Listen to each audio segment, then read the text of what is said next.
Bonjour et bienvenue. Semaine réservée aux débutants, nous continuons donc la suite du cours d'hier sur les bases d'Excel. C'est la deuxième partie.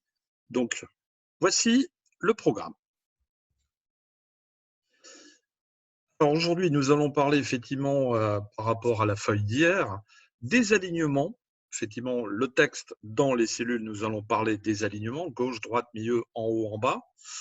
La fusion de cellules, les couleurs qu'on peut rajouter dans les cellules, déplacer une cellule, copier du contenu, voir le saut de ligne, enregistrer un classeur, modifier le nom du classeur, le format, si vous souhaitez aussi changer de format, imprimer la feuille et ouvrir une nouvelle feuille, un nouveau classeur. Démarrons sans plus attendre en ouvrant la feuille d'hier. Si vous n'aviez pas enregistré la feuille d'hier, je vous le mettrai toujours en dessous de la vidéo, je vous rajouterai le document à télécharger. À tout de suite.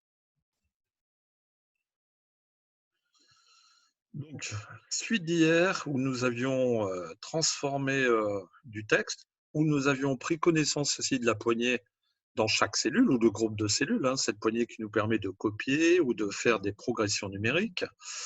Donc, nous allons attaquer tout de suite sur les alignements.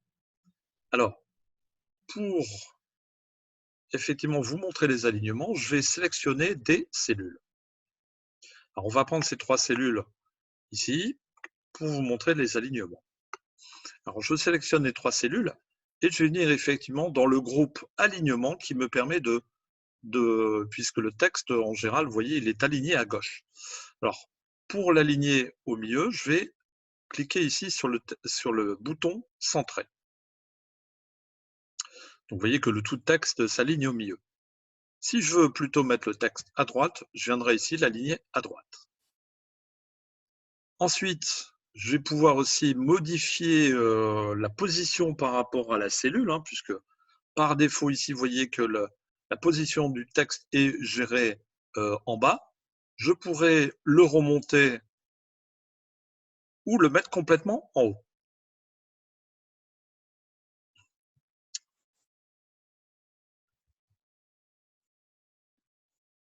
Alors, ensuite,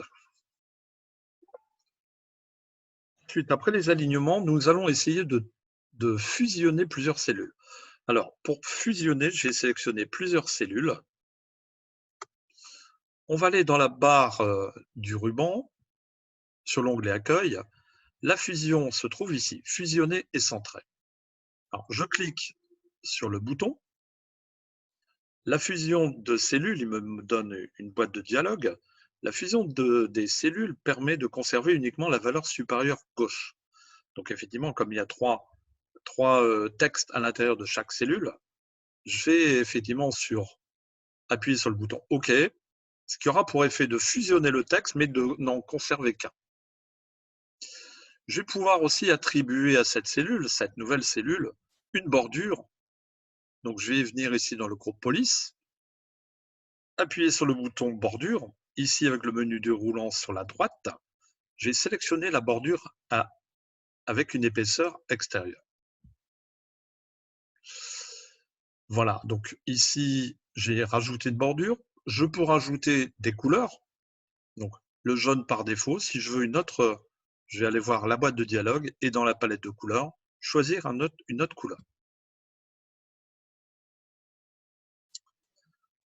Ensuite, je voudrais attribuer la forme. Alors, je peux aussi jouer sur la couleur du texte. Vous voyez que par défaut, c'est du texte noir. Je vais mettre du texte blanc ou jaune ou rouge. Voilà, donc je vais remonter, centrer un peu le texte. Ici, puis le rajouter du gras. Donc, je voudrais copier cette mise en forme, uniquement la mise en forme, et l'attribuer à d'autres cellules. Donc, pour copier la mise en forme, je viens ici dans le groupe presse-papier. Alors, j'ai un pinceau, ici, un petit bouton en forme de pinceau, qui me dit reproduire la mise en forme. Je sélectionne et je viens appuyer sur les cellules que je désire transformer. Alors, vous voyez que toute la mise en forme initiale a été reproduite dans la cellule que j'ai désignée.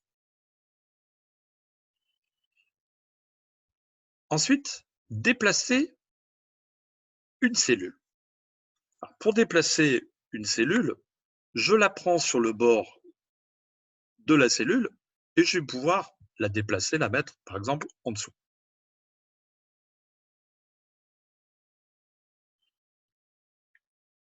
Copier du contenu. Alors, copier du contenu, ici, je vais me mettre ici. Alors, vous vous souvenez hier qu'en tirant la poignée, texte 12, par exemple, en tirant la poignée, il a copié le texte, mais le chiffre a eu une progression d'une unité. Donc, on est passé de 12 et ainsi de suite à 13, 14. Alors, je voudrais copier le même texte et la même valeur. Donc, je me mets toujours sur la poignée et contrairement à hier où j'ai uniquement tiré la poignée avec le clic gauche, je vais en même temps appuyer sur mon clavier la touche CTRL, qui aura pour effet, vous voyez, de la petite flèche noire, une autre petite flèche s'est rajoutée. Je tire ma poignée tout en maintenant exercer une pression sur le bouton CTRL et je tire par-dessous, qui aura là pour effet de copier dans les autres cellules en dessous le même texte et la même valeur. Alors, ici, on va cliquer, on va rajouter du texte. Texte 4, retour à la ligne.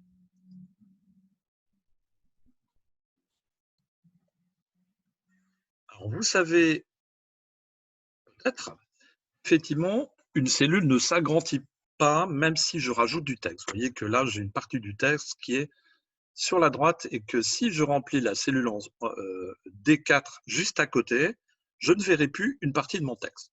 Alors, ce que je vais faire, c'est un renvoi à la ligne automatique. Alors, j'ai dans ma barre d'outils, dans mon ruban, un bouton qui s'appelle « Renvoyer à la ligne automatiquement », où je peux, en me mettant sur la cellule, appuyer simultanément sur le bouton Alt et Entrée.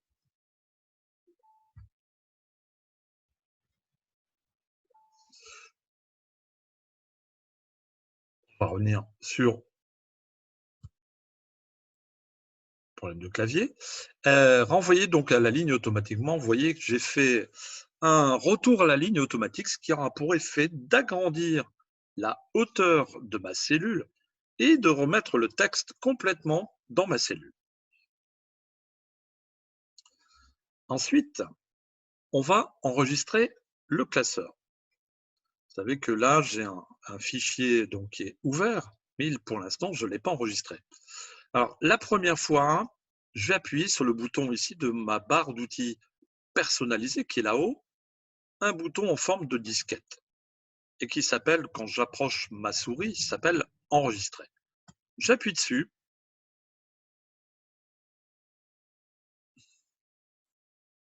Alors, j'appuie dessus. Là, j'ai réenregistré sur mon premier dossier car ce n'était pas la première fois.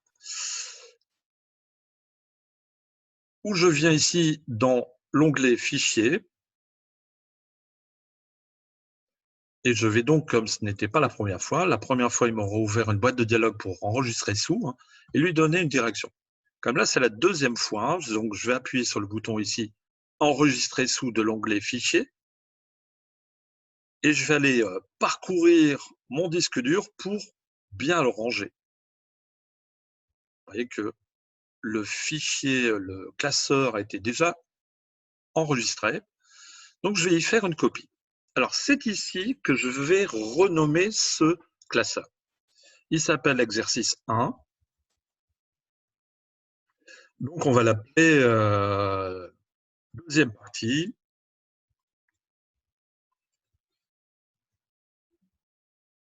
Du cours. Alors, si j'ai renommé donc mon fichier, ici, j'ai le format du classeur. Alors, qu'est-ce que les formats? Alors, par défaut, il va m'enregistrer en format Excel de ma version. Donc, ce que je vais faire, je peux le laisser ainsi. Par contre, on va ouvrir ici la boîte de dialogue sur le côté, donc ici le menu déroulant. Je le déroule et je vois que je peux l'enregistrer dans tout format. Alors, faisons rapidement un petit tour. C'est vrai que vous avez encore des formats anciens parce que vous savez que peut-être les versions avant 2003 ne sont pas compatibles à partir des versions 2007. Donc ça veut dire que si je l'envoie à quelqu'un qui a une autre version, je vais devoir le modifier pour qu'il puisse en faire lecture. Ensuite, je vais pouvoir le modifier en format PDF. Si vous souhaitez un PDF lisible par tout le monde, c'est un format souvent traité.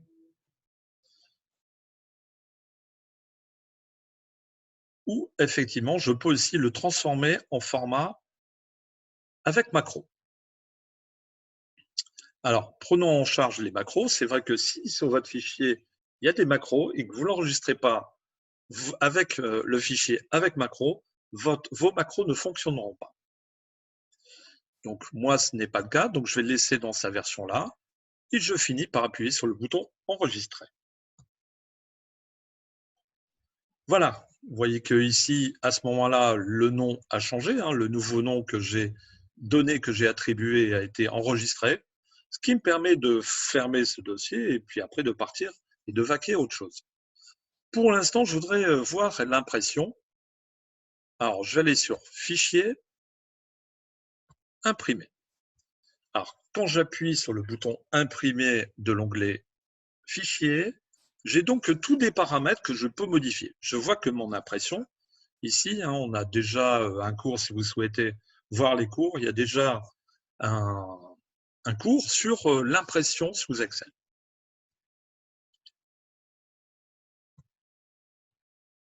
Ensuite, pour ouvrir une nouvelle feuille, je viens dans Fichier et je viens ici sur Nouveau. Donc, quand j'appuie sur Nouveau, j'aurai effectivement un nouveau classeur vide où j'ai des exemples. Donc, j'ai des dossiers qui sont préconçus. Vous voyez, j'ai des emplois du temps, des calendriers scolaires, j'ai plein de choses. Vous pouvez aussi chercher des modèles en ligne, genre CV et compagnie, et les télécharger. Donc, c'est très intéressant pour ceux qui ont des difficultés à créer des beaux classeurs. Effectivement, c'est une solution gérable et offerte par Microsoft en ligne. Voilà, le cours est terminé. J'espère que vous avez apprécié. Donc, le fichier à télécharger pour l'exercice. Je vous donne rendez-vous pour demain et toujours la suite d'Excel débutant. Passez une bonne soirée et à demain. Au revoir.